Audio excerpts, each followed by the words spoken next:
पहले से ही बिहार में हुआ एसआईआर सवालों के घेरे में है, जहां कई लाख लोगों के नाम एसआईआर के नाम पर काट दिए गए, धांधली की गई, जिसके बाद से करोड़ों लोगों की वोटिंग भविष्य सुप्रीम कोर्ट के फैसले पर टिका हुआ है। लेकिन फिर भी अब चुनाव आयोग चाहता है कि 12 राज्यों और केंद्र शासित प्रदेशों में एसआईआर कराया जाए। इन राज्यों के नाम हैं यूपी, मध्य प्रदेश, तमिलनाडु, पश्चिम बंगाल, राजस्थान, छत्तीसगढ़, अंडमान निकोबार, गोवा, गुजरात, केरल, लक्षद्वीप और पौंडीचेरी। आप ये भी जानिए कि इनमें से 3 राज्य पश्चिम बंगाल, केरल, तमिलनाडु और केंद्र शासित प्रदेश पुडुचेरी में 2026 में चुनाव होना है। 2027 में गोवा, गुजरात और उत्तर प्रदेश में चुनाव होना है और 2028 में छत्तीसगढ़, मध्य प्रदेश और राजस्थान में विधानसभा चुनाव होने हैं। वहीं लक्षद्वीप और अंडमान निकोबार में विधानसभा ही नहीं है।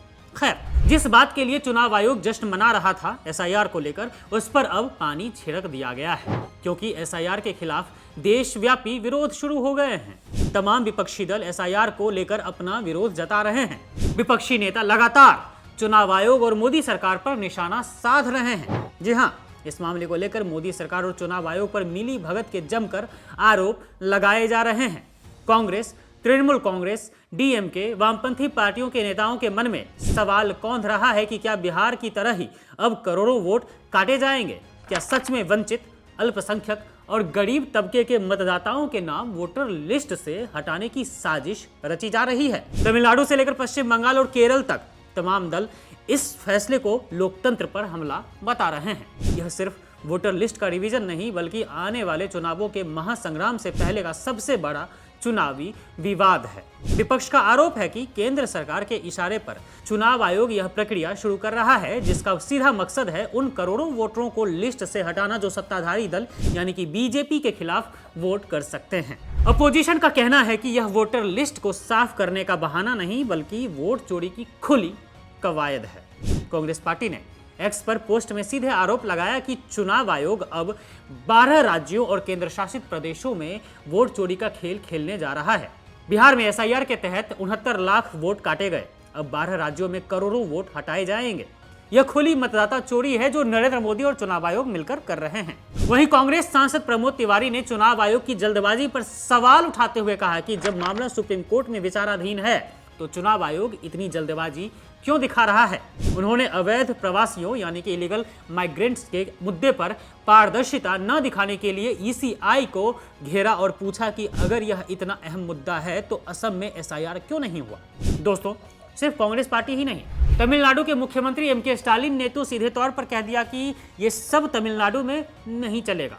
स्टालिन ने एसआईआर को कानूनी और जन विरोध के जरिए चुनौती देने का ऐलान किया है। उन्होंने 2 नवंबर को सर्वदलीय मीटिंग भी बुलाई है मामले को लेकर। स्टालिन का सीधा आरोप है कि बीजेपी और उसकी सहयोगी एआईएडीएमके इस प्रक्रिया का इस्तेमाल करके मेहनतकश वर्ग, अल्पसंख्यकों, अनुसूचित जातियों, महिलाओं और गरीबों के नाम वोटर लिस्ट से हटाने की साजिश रच रहे हैं, ताकि वे जनता का सामना किए बिना जीत हासिल कर सके। वहीं पश्चिम बंगाल की मुख्यमंत्री ममता बनर्जी, ये मोहतरमा तो सीधे धमकी पर उतर आई हैं। कहती हैं कि बंगाल कोई साधारण राज्य नहीं है। ममता बनर्जी ने आयोग पर अपनी सीमाएं लांघने और सरकारी अधिकारियों को धमकाने का आरोप लगाया है। ममता की ही पार्टी टीएमसी के नेता डेरेक ओब्रायन ने इसे ड्रेस रिहर्सल बताया है। कहा कि बिहार में एसआईआर एक ड्रेस रिहर्सल था। उनका मुख्य निशाना तो पश्चिम बंगाल है।